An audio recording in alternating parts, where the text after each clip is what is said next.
Breaking news చూస్తున్నాం. You're watching highly disturbing content. Yours discretion is highly advised. ఇవాళ ఉమ్మడి వరంగల్ జిల్లా బంద్ని ప్రకటించారు. కార్మికులు డిమాండ్లు నెరవేర్చాలంటూ, అలాగే ప్రాణాలు తీసుకున్న నర్సంపేట ఆర్టీసీ డ్రైవర్ శంకర్ గౌడ్ అలాగే శంకర్ గౌడ్ మృతికి నిరసనగా ఇటు బంద్కు పిలుపునిచ్చారు ఆర్టీసీ జేఏసీ. 6 జిల్లాల్లో బంద్కు పిలుపునిచ్చిన జేఏసీ నాయకులు ఇటు వరంగల్, హన్మకొండ, మహబూబాబాద్, ములుగు, భూపాలపల్లి, జనగామ జిల్లాల్లో మొత్తంగా ఉమ్మడి వరంగల్ జిల్లా మొత్తం బంద్ కొనసాగుతుంది. డిపోల ముందు నిరసనకు ఆర్టీసీ కార్మికులు దిగారు. బంద్ కారణంగా ఇటు పోలీసు శాఖ అప్రమత్తమైంది. ఉమ్మడి వరంగల్ జిల్లా వ్యాప్తంగా ఆర్టీసీ డిపోల్లో భారీగా పోలీసులను మోహరించారు. డిమాండ్లు నెరవేర్చాలంటూ 3 రోజులుగా ఉద్యోగులు సమ్మె చేస్తున్నారు. మరోపక్క ఇటు నర్సంపేట నుంచి శంకర్ గౌడ్ స్వగ్రామం దాకా ఖచ్చితంగా శవయాత్రను చేయాలి, తన మృతదేహాన్ని మేము తీసుకొని వెళ్తామంటూ ఆర్టీసీ కార్మికులు డిమాండ్ చేస్తున్నారు. నర్సంపేటలో అంత్యక్రియలు తన సొంత గ్రామానికి మేమే దగ్గరుండి తీసుకెళ్లి చేస్తామంటూ డిమాండ్కు దిగారు. దీనికి సంబంధించి ఒక్కసారి కార్మికులు ఏమంటున్నారో ఒక్కసారి కార్మికుల మాటల్లోనే ఒక్కసారి వినే ప్రయత్నం చేద్దాం.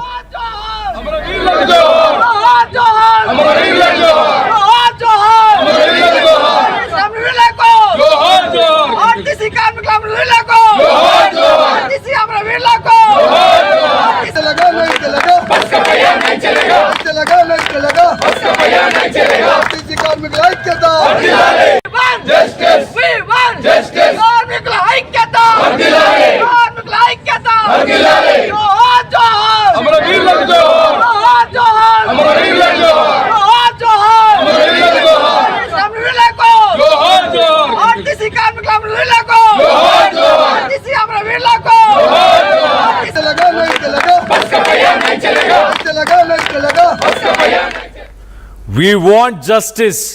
కార్మికులు ఎవరైతే ప్రాణాలను కోల్పోయారో వారందరికీ కూడా జోహార్లు అంటూ ఇటు ఆర్టీసీ నాయకులు, ఆర్టీసీ కార్యకర్తలు అక్కడ జోహార్లు పలుకుతున్నారు. అలాగే పోలీసులు, ప్రభుత్వం ఖచ్చితంగా తమ డిమాండ్లని నెరవేర్చాలంటూ 3 రోజులుగా ఉద్యోగులు సమ్మె చేస్తున్నా ప్రభుత్వం పట్టించుకోవట్లేదంటూ 2019లో కూడా 52 రోజులకు గాను ఇటు కార్మికులు, ఆర్టీసీ కార్మికులు సమ్మెని, స్ట్రైక్ని 52 రోజుల పాటు కొనసాగించారు. అప్పుడు 5 మంది ఇటు బలవన్ మరణానికి పాల్పడ్డారు.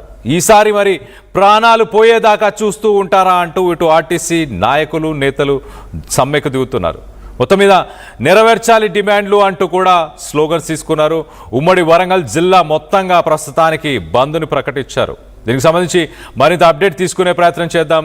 ఇటు మా ప్రతినిధి వెంకటరత్నం అందుబాటులో ఉన్నారు. వెంకటరత్నంతో మాట్లాడి తెలుసుకునే ప్రయత్నం చేద్దాం. వెంకటరత్నం, చెప్పండి, ప్రస్తుతానికి వరంగల్లో ఎలాంటి పరిస్థితులు నెలకొని ఉన్నాయి?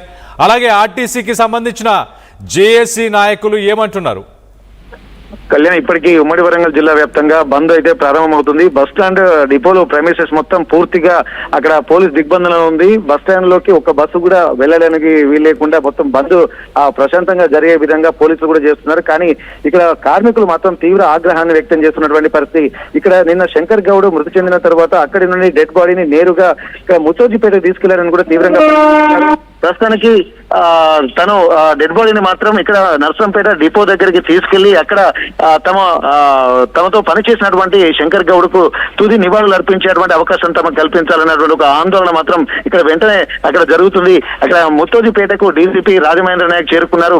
అక్కడ కూడా ఉద్రిక్త పరిస్థితులు నెలకొన్నాయి. పోలీసులను కూడా అడ్డుకుంటూ తమ ఇక్కడ శంకర్ గౌడ్ డెడ్ బాడీని మాత్రం ఖచ్చితంగా నర్సంపేట డిపోకి పంపించాలన్నటువంటి ఒక విజ్ఞప్తిని చేస్తున్నారు. ఒకవేళ పంపించకపోతే మాత్రం తీవ్ర పరిణామాలు ఉంటాయని చెప్పి ఇక్కడ కార్మికులు కూడా హెచ్చరిస్తున్నటువంటి పరిస్థితి. అక్కడికి సంబంధించినటువంటి బీఆర్ఎస్ ప్రజాప్రతినిధులు కూడా చేరుకున్నారు. బీఆర్ఎస్ నాయకులు మాజీ ఎమ్మెల్యే పెద్ద సుదర్శన్ రెడ్డి కూడా నర్సంపేటకు చేరుకుని అక్కడ ఉన్నటువంటి కార్మికులకు సంఘీభావం ప్రకటించేటువంటి ప్రయత్నం చేస్తున్నారు.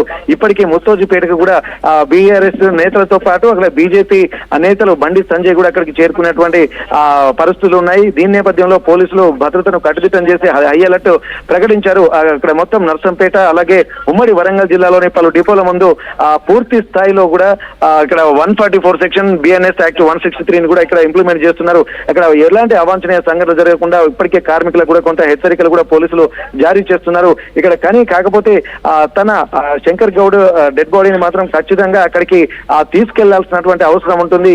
నర్సంపేట డిపోకి తీసుకెళ్లినటువంటి ఒక ఆందోళన మాత్రం కలుగుతుంది. ఈ రోజు మాత్రం సమ్మెకు సంబంధించినటువంటి పూర్తి సమాచారము అలాగే సానుకూల స్పందన మాత్రం ప్రభుత్వం నుండి అలాగే అక్కడ ఆర్టీసీ యాజమాన్యం నుంచి రావాలన్నటువంటి ఒక విజ్ఞప్తిని అలాగే హెచ్చరికలు కూడా చేస్తున్న నేపథ్యంలో ఇక్కడ నిన్న కేబినెట్ సమావేశం కూడా కొంత విఫలమైంది. మళ్ళీ ఈ రోజు